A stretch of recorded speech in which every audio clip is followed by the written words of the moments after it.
ఎంత ప్రేమించాడు దేవుడు లోకాన్ని? కొలత ఉన్నాయా? ఆయన ప్రేమకు ఎత్తు, లోతు, పొడవుందా? పరిమితులు లేని ప్రేమ, హద్దులు లేని ప్రేమ, ఫుల్ స్టాప్ లేని ప్రేమ దేవుని ప్రేమ.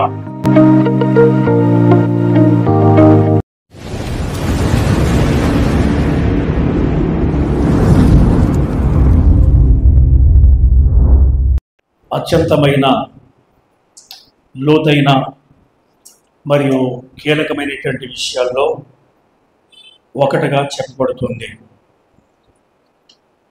ఈ క్రీస్తు ప్రేమ అనేది కేవలము భావోద్వేగము కాదు, కానీ అది దేవుని స్వభావం మరియు ఆయన మానవాడి పట్ల చూపిన అద్భుతమైన క్రియల ద్వారా వ్యక్తమవుతుంది. బైబిలు క్రీస్తు ప్రేమను అనేకమైన కోణాల్లో వివరిస్తుంది. బైబిల్ అంతా చాలా స్పష్టంగా చెప్తుంది క్రీస్తు ప్రేమను గురించి, దేవుని ప్రేమను గురించి. అయితే కొన్ని విషయాలు మాత్రం మనం జాగ్రత్తగా ఆలోచన చేద్దాం, పరిశీలిద్దాం, వాక్యాన్ని శ్రద్ధగా వినాలని ప్రభు పేరిట మనం చేస్తున్నాం. మొట్టమొదటిగా క్రీస్తు ప్రేమ నిస్వార్థమైనది మరియు త్యాగపూరితమైనది. నిస్వార్థమైనదంటే స్వార్థము లేనిది. లోకములో మానవుల ప్రేమ స్వార్థపూరితమైనది. మనుషులు స్వార్థముతో దేనినో ఆశించి ప్రేమిస్తూ ఉంటారు. ఒక వ్యక్తి మరొక వ్యక్తిని ప్రేమించాలంటే ఆ వ్యక్తి నుండి ఏదో ఆశించి వాళ్ళు ప్రేమిస్తూ ఉంటారు. ఇది లోక సంబంధమైన మానవ ప్రేమ. కానీ క్రీస్తు ప్రేమలో ఏ విధమైన స్వార్థము కానీ, తర్వాత ఏ విధమైనటువంటి ఇష్టత లేనటువంటి పరిస్థితి కానీ లేదు. ఆయన ప్రేమ త్యాగపూర్వకమైనది. అంటే ఆయన ప్రేమించాడంటే త్యాగం చేశాడు. ప్రేమకు నిదర్శనంగా ఆయన ఆచరణను చూపించాడు, క్రియలను చూపించాడు. అది క్రీస్తు ప్రేమకు మన ప్రేమకు ఉన్నటువంటి తేడా. దీన్ని అగాపే ప్రేమ అని అంటారు. గాడ్స్ లవ్, దేవుని ప్రేమ, అగాపే ప్రేమ. బైబిల్లో క్రీస్తు ప్రేమను వివరించడానికి ఉపయోగించినటువంటి పదమే అగాపే అనేటువంటి పదం. ఇది షరతులు లేనిది, అంటే నో కండిషన్స్, నో ఎండింగ్. షరతులు లేని, అన్కండిషనల్ లవ్, అపరితమైన, హద్దులు లేని, షరతులు లేని ప్రేమ క్రీస్తు ప్రేమ. క్రీస్తు ప్రేమకు సాటి అయినది ఏది కూడా లేదు. ఆయన ప్రేమ నిస్వార్థమైనది. ఆయన మనం ప్రేమించాడంటే మనలో ఏదో ఒక గొప్పతనం ఉందని, మన ప్రేమించడం ద్వారా ఆయనకి ఏదో మనం సహాయం చేస్తామనే ఉద్దేశ్యం అసలు దేవునికి లేదు. మనమే పాటి వాళ్ళం. ఏమి మనం ఇచ్చి దేవుని ప్రేమకు రుణం తీర్చుకోగలం? పాపులం, స్వార్థపరులు, లోపాలతో బ్రతుకుతున్న వాళ్ళం. అటువంటి మనలను నిస్వార్థమైన ప్రేమతో ఆయన ప్రేమించాడు. అది త్యాగపూరితమైన ప్రేమకు సూచనగా ఉంది. తన జీవితాన్ని మన కొరకు త్యాగం చేశాడు. మనిషి లేక నీవు, నేను, మనం యోగ్యం కాకపోయినా, పాపముతో మనం నిండి ఉన్న దేవుడు మన ఎడల ప్రేమను చూపించాడు. ఇదే దేవుని ప్రేమ, అగాపే ప్రేమ. మనకు తెలిసినటువంటి మాట యోహాను సువార్త 3:16 దేవుడు లోకమును ఎంతో ప్రేమించాడు, కాగా ఆయన తన ద్వితీయ కుమారుడుగా పుట్టిన వారి యందు విశ్వాసముంచు ప్రతివాడును నశింపక నిత్య జీవము పొందినట్లు ఆయనను అనుగ్రహించాడు. గమనించారా? ఎంత ప్రేమించాడు దేవుడు లోకాన్ని? కొలతలు ఉన్నాయా? లేవు. ఆయన ప్రేమకు ఎత్తు లోతు పొడవుందా? లేదు. పరిమితులు లేని ప్రేమ, హద్దులు లేని ప్రేమ, ఫుల్ స్టాప్ లేని ప్రేమ దేవుని ప్రేమ. అద్భుతమైన ప్రేమ. ఆయన ప్రేమ ఆచరణతో కూడిందంటే, నిస్వార్థమైందంటే, దేవుడు మానవులను ప్రేమించి తన కుమారుని మన కొరకు లోకానికి ఇచ్చాడు. ఇద్దరు పిల్లలలో వాడు ఒక పిల్లోడిని ఒక పిల్లని ఇమ్మంటే ఇవ్వరు. మేము కనుక్కున్నాం, ఏమీ లేకపోయినా అడుక్కుని తినైనా వాడు పెంచుకుంటాం, కానీ మా పిల్లల్ని ఎవరికి ఇవ్వమని చెప్తారు. అలాంటిది దేవుడు తన ఏకైక కుమారుడైన యేసుక్రీస్తును మానవుల కొరకు ఇచ్చాడు. ఆ యేసుక్రీస్తు మానవుడికి లోకానికి వచ్చి మానవులందరి పాపముల కొరకై శిలువ మీద బలి అయి రక్తాన్ని చిందించి ప్రాణాన్ని పెట్టి తన స్వార్థరహితమైన ప్రేమను మరి ఎడల కనపరుచుకున్నాడు. దేవుని స్తోత్రం. ఇది ఆయన ప్రేమకు నిదర్శనంగా చూస్తున్నాం. క్రీస్తు ప్రేమ యొక్క సారాంశము యోహాను సువార్త 3:16 మనం గమనిస్తున్నాం. తన ప్రాణాన్ని త్యాగం చేయటానికి ఆయన సిద్ధపడ్డాడు. రోమిలకు రాసిన పత్రికలో 5వ అధ్యాయం 8వ వచనంలో కూడా ఒక చక్కని మాట మనకు కనబడుతుంది. 5:8 మనం ఇంకానూ పాపలమైంటనగానే క్రీస్తు మన కొరకు చనిపోయిను. మనం ఇంకానూ పాపలమైంటనగా క్రీస్తు మన కొరకు చనిపోయాడు. దేవుడు మన ఎడల తన ప్రేమను ఈ రీతిగా వెల్లడిపరుచుచున్నాడు. ఎలా వెల్లడిపరిచాడు? పాపులమైన మన కొరకు పాపస్థితిలో ఉన్నప్పుడే క్రీస్తు మనలను ప్రేమించి ఆయన మన కొరకు మరణించాడని, ప్రాణం పెట్టాడని, రక్తాన్ని చిందించాడని ఈ వాక్యం మనకు నేర్పిస్తుంది. దేవుని స్తోత్రం. రెండవదిగా మనం చూస్తే క్షమాపణతో కూడిన ప్రేమ. క్రీస్తు ప్రేమ క్షమాపణతో కూడింది. మనం ఒక వ్యక్తిని ఎంత ప్రేమించినా తేడా వచ్చిందంటే, పగ పెంచుకున్నామంటే ఆ ప్రేమనంతటిని మర్చిపోతాం. ఆ వ్యక్తిని క్షమించటానికి ఏ మాత్రం కూడా మనం ఇష్టపడం. నేను క్షమించను, నేను క్షమించలేనంతటి తప్పు అతడు చేశాడు, ఆమె చేసిందని కరాఖండిగా మనం చెప్తాం. కానీ క్రీస్తు అలా చెప్పడు. మనము ఎన్ని తప్పులు చేసిన పాపాలు అవి ఎంత పెద్దవైనా ఆయన మనల్ని క్షమించటానికి సిద్ధముగా ఉన్నాడు. జాలి చేత తన హస్తములు జాబి ఉన్నాడు. జాలి చేత తన హస్తములు జాబి ఉన్నాడు. మిమ్ము నాలింగనము చేయ కోరి అనిశము కనిపెట్టు. మనంత పాపాత్మునైనా సరే మనలను ఆలింగనం చేసుకోవటానికి, కౌగిలించుకోవటానికి, ప్రేమించటానికి ఆయన సిద్ధపడ్డాడు. మనం క్షమించటానికి ఆయన సిద్ధంగా ఉన్నాడు. లూకాసు వార్త 23వ అధ్యాయం 34వ వచనంలో యేసు ప్రభు పలికినటువంటి అద్భుతమైన మాట, తండ్రి వీరేమి చేస్తున్నారో వీరు ఎరుగురు కనుక వీరిని క్షమించు. ఈ క్షమాపణ ప్రేమకు గొప్ప ఉదాహరణగా మనం చూస్తున్నాం.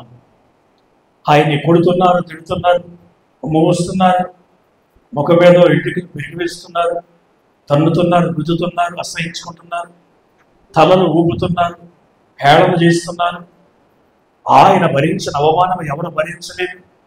అటువంటి అవమానాల్లో, దెబ్బల్లో కూడా ఆయన ఏమని ప్రార్థిస్తున్నాడు? వీరు ఏమి చేస్తున్నారు, మీరు ఎరగంగా చేస్తున్నారు, వీరిని నువ్వు క్షమిస్తావా? అంతటి మనసు నీకు ఉందా? పౌలు అంటాడు, నేను క్రీస్తును పోలి నడుచుకుంటున్నాను, మీరు నన్ను పోలి నడుచుకుని అంటాడు. అంటే క్రీస్తు యేసుకు కలిగిన ఈ మనస్సును మనము కూడా కలిగి ఉండాలని దేవుడు కోరుతున్నాడు. ఏంటి ఆ మనస్సు? ప్రేమించే మనస్సు, క్షమించే మనస్సు. శత్రువుని క్షమించే ఆ పెద్ద మనస్సు యేసుకున్నది. ఆ మనస్సును దేవుడు తన ప్రజలకు, తన బిడ్డలకు ఇచ్చాడు. అందరికీ కాదు, వాక్యాన్ని ఎవరైతే ఎరిగి ఉంటారో, వాక్యాన్ని ఎవరైతే ప్రేమిస్తారో, యేసుని ఎవరైతే గాఢంగా ప్రేమిస్తారో, భక్తి మార్గంలో ఎవరైతే జీవిస్తారో వారు ఇతరులను క్షమించడానికి ఇష్టపడతారు, సిద్ధంగా ఉంటారు. దేవుని స్తోత్రం. మరి ఆ మనసు లేకోకుండా ఆదివారం మన బైబిల్ పట్టుకుని, చేతితో పట్టుకుని, బ్యాగులు పట్టుకుని చర్చికి రావడం వల్ల లాభం ఏది కూడా లేదు. నువ్వు క్రీస్తుని ఎరగకపోతే, ఆయన ప్రేమను ఎరగకపోతే, ఆయన వాక్యాన్ని ఎరగకపోతే, ఆయనకి ఇవ్వవలసినటువంటి విలువను ఇవ్వకపోతే, నువ్వు వచ్చినా ఒకటే, చచ్చినా ఒకటే, ఏదైనా ఒకటే. దానివల్ల ఏమి లేదు. చర్చిలోకి వచ్చి నువ్వు ఎలాగుంటావో రోడ్డు ప్రక్కన పడవేయబడిన బండరాయి కూడా అలాగే ఉంటుంది. ఆ రాయికి ఎలాగైతే తెలియదో నీకు ఏమి తెలియదు. వస్తున్నా పెడుతున్నావు. రాయికి నీకు తేడా ఏంటంటే దానికి కాళ్ళు లేవు, నీకు కాళ్ళు ఉన్నాయి. అది ఎన్ని సంవత్సరాలు అక్కడే ఉంటుంది. అది అక్కడి నుంచి తొలగాలంటే ఇంకొకటి దాన్ని తీయాలి. కానీ వాళ్ళకి కాదు. ఇప్పుడు ఇక్కడ కనపడతావు, కళ్ళు మూసి తెరిచేటప్పటికి సాలూరులో కనపడతావు, ఇంకో చోట కనపడతావు. నువ్వు ఎక్కడికైనా వెళ్ళిపోతావు. నీలో జీవం ఉన్నది, కానీ ఏమి లేదు. నీలో ఆత్మ లేదు, గ్రహింపు లేదు. క్రీస్తుని ఎరగవు, ఆయన ప్రేమని ఎరగవు. క్రీస్తు నీ ఎడల అనుగ్రహించిన క్షమ ఎలాంటిదో నీకు తెలియదు. క్రీస్తు ప్రేమ క్షమించే ప్రేమగా మనం చూస్తున్నాం. అద్భుతమైన ప్రేమ. ఈ క్షమాపణలోని క్రీస్తు ప్రేమ కొట్టొచ్చినట్లుగా మనకు కనబడుతుంది, స్పష్టంగా కనబడుతుంది. దేవుని స్తోత్రం. ఈ దేవుని ప్రేమల గురించి నేను ఒక కావ్యం రాశాను 2 రోజుల కిందట. దేవుని ప్రేమ మీద ఒక గేయం, కావ్య గేయం రాసి అనేకులు పెట్టినప్పుడు గొప్ప గొప్ప బిషప్పులు, పాస్టర్లు అందరూ కూడా అద్భుతం అని చెప్పి వాళ్ళు ప్రశంసించారు. కానీ ప్రశంస కాదు, కానీ దేవునికి అది మహిమ. దేని గురించి చెప్పిన ఇదంతా దేవుని ప్రేమ. అంతటి అద్భుతమైనది క్రీస్తు ప్రేమ. అది క్షమించే ప్రేమ.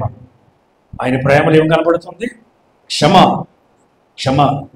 క్షమాపణతో కూడింది. మనం ఎంతటి పాపాత్ములమైన ఎన్ని తప్పులు మన బ్రతుకులో దొర్లుతున్న వాటిని చూడలేదు. ఆయన ప్రేమను మాత్రమే మన మీద కురిపిస్తున్నాడు. దేవునికి స్తోత్రం. మూడవదిగా చూస్తే నిత్యమైన మరియు నమ్మకమైన ప్రేమ. నిత్యమైన అంటే నిరంతరము ఉండేది, నిత్యము ఉండేది, ఎల్లప్పుడూ ఉండేది క్రీస్తు ప్రేమ. అంతము లేనిది, నమ్మకమైనది. మన ప్రేమలు నమ్మకమైనది కాదు. మనుషుల ప్రేమలు ఎలాగుంటాయంటే వీళ్ళ పని వరుస పెట్టి ప్రేమించుకుంటే వెళ్ళిపోవటమే. వాళ్ళు కాదు, ఈయన కాదు, ఆడినాను కాదు, వరుసనే ప్రేమలు బ్రేకప్లు, ప్రేమలు వెళ్ళిపోతూ ఉంటాయి. స్థిరం ఉండదు ఈ ప్రేమలో. కానీ క్రీస్తు ప్రేమ నిత్యం ఉండేది, అంతము లేనిది, నమ్మకమైన ప్రేమ. హల్లెలూయా! ఎంత అద్భుతమైన ప్రేమ. రోమీయులకు రాసిన పత్రిక 8వ అధ్యాయం 38, 39 వచనాల్లో పౌలు భక్తుడు అద్భుతమైన మాటలు రాశాడు.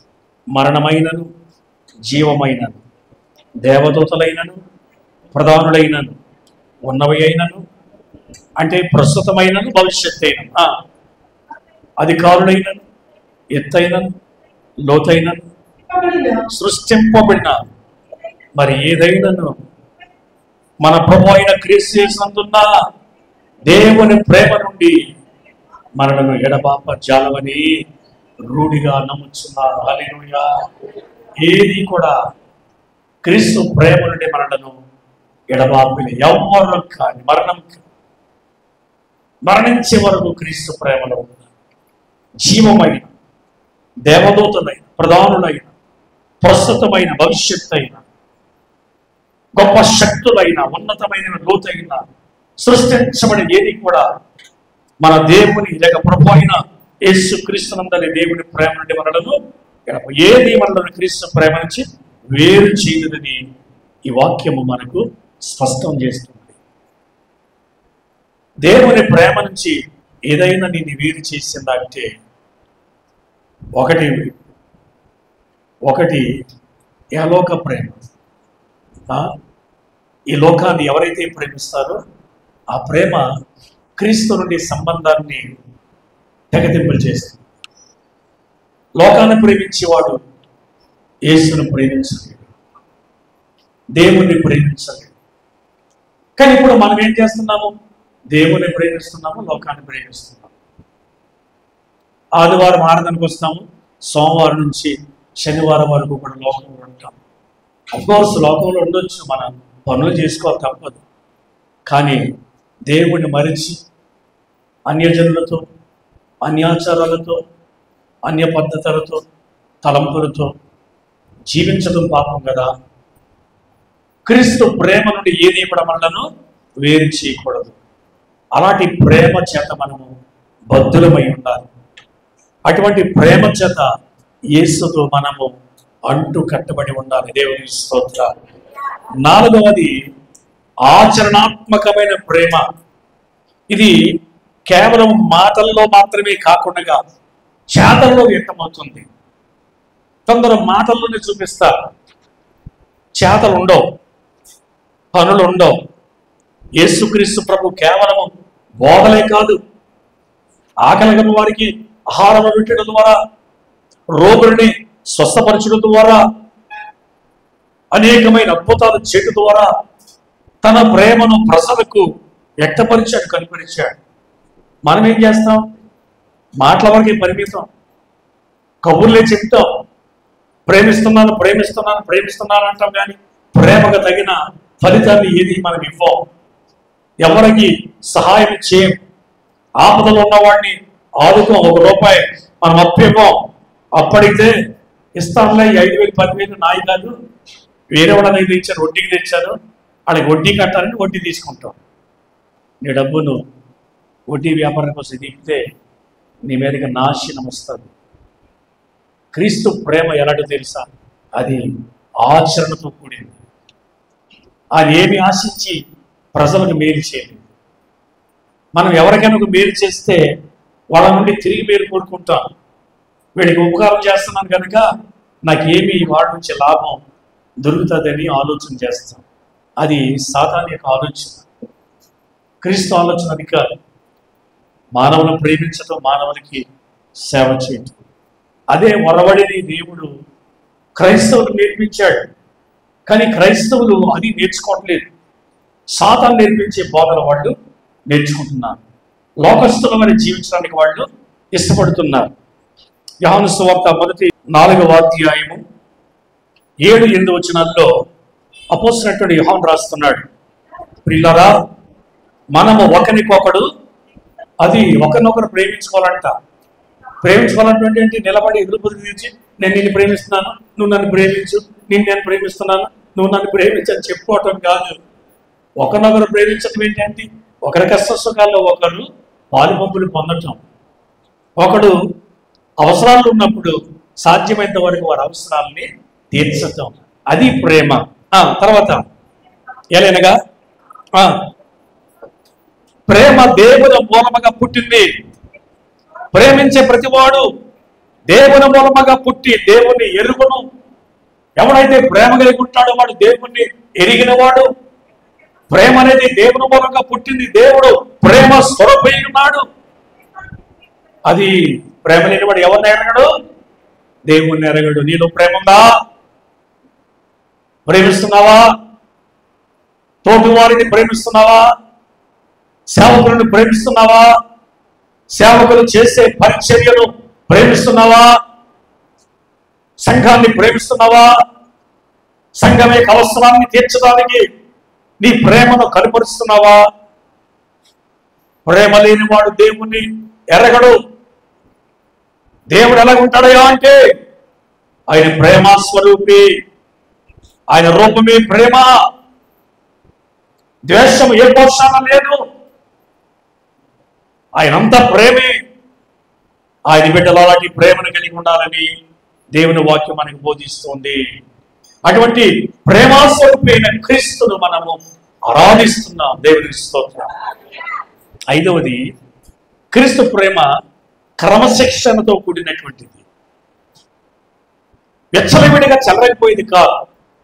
లోకంలో ఉన్నటువంటి ప్రేమను విచ్చలవిడిగా ఉండే ప్రేమలు.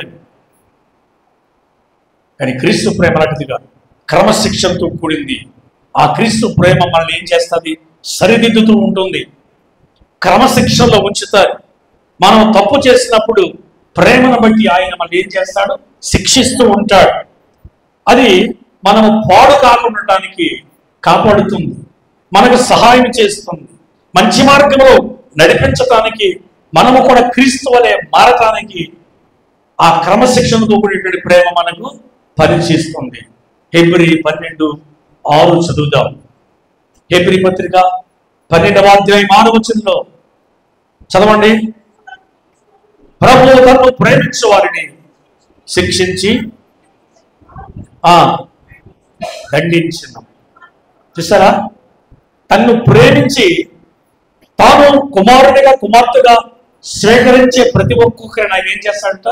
దండిస్తాడట. ప్రేమ ఉన్నవాడే శిక్షిస్తాడు, ప్రేమ ఉన్నవాడే దండిస్తాడు. ప్రేమ లేనివాడు నాకెందుకులే, వాడు ఎలాగపోతే నాకెందుకులే అని వదిలేస్తాడు. క్రీస్తు ప్రేమ మనం శిక్షిస్తుంది, దండిస్తుంది.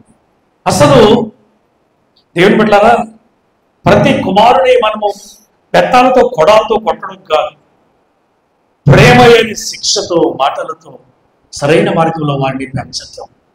క్రీస్తు ఆ రీతిగా మనల్ని పెంచుతున్నాడు. క్రీస్తు ప్రేమ అనేది అస్సలు మన మేధస్సుకు అందనిది. దాన్ని వివరించడానికి నా జ్ఞానం చాలదు, ఎవరి జ్ఞానం చాలదు.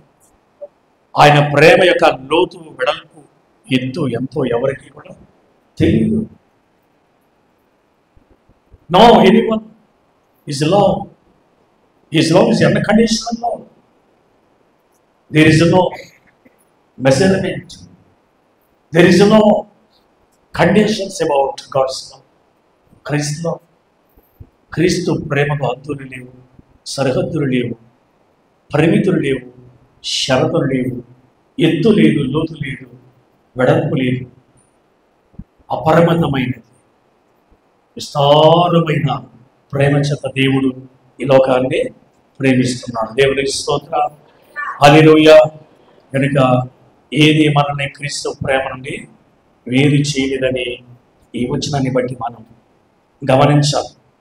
అటువంటి అద్భుతమైన ప్రేమ చేత ఆయన మనల్ని గద్దిస్తున్నాడు, శిక్షిస్తున్నాడు, సరిచేస్తున్నాడు.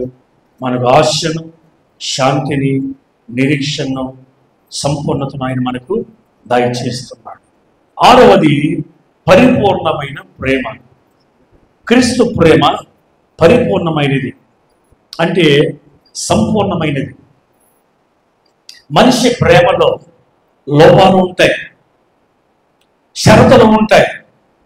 కానీ క్రీస్తు ప్రేమ పరిపూర్ణమైంది, ఏ లోపం లేదు, ఏ స్వార్థం లేదు.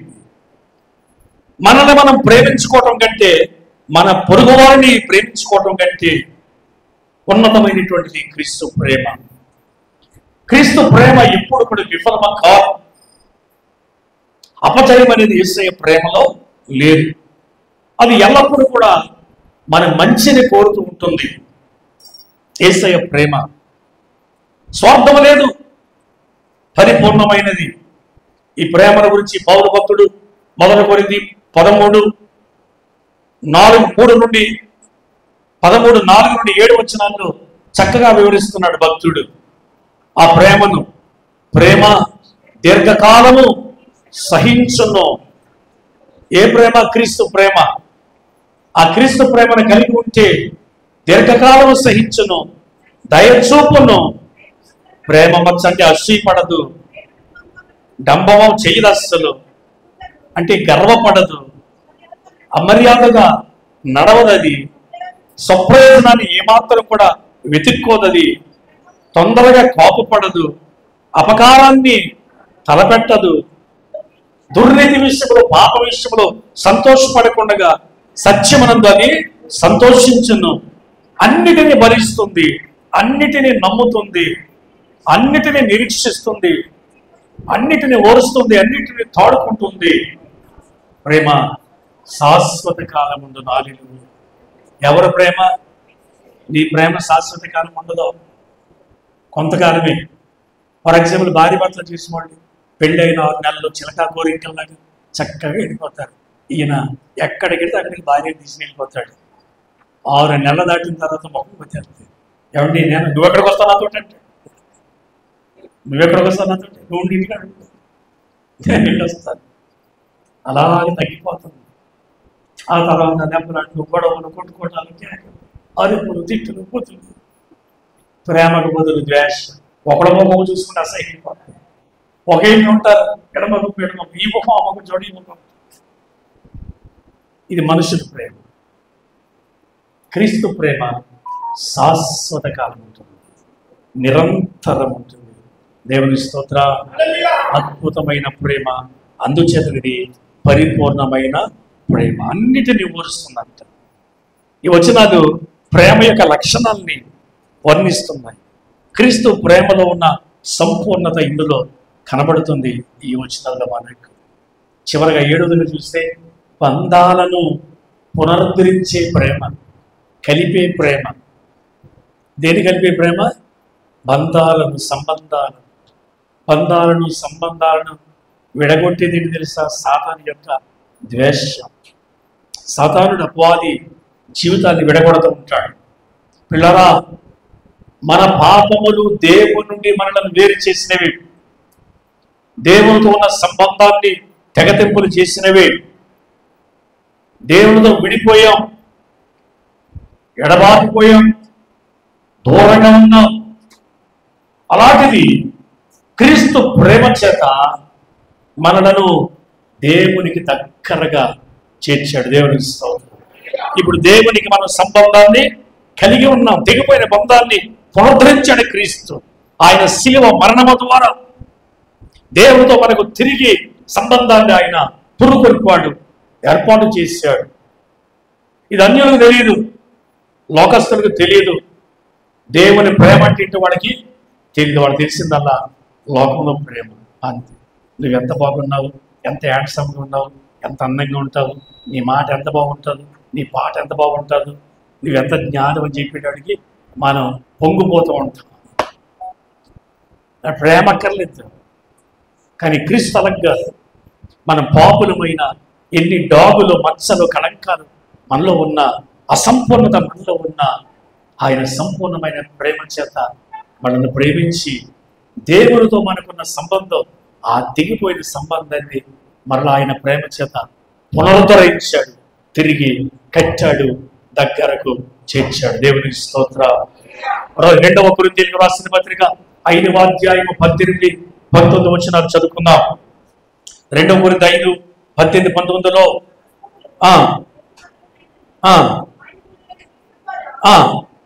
అది క్రీస్తు ద్వారా తనతో సమాధానపరచుకుని ఆ సమాధాన పరిచర్యను అప్పగించిన, మాకు అనుగ్రహించిన దేవుని స్తోత్రం.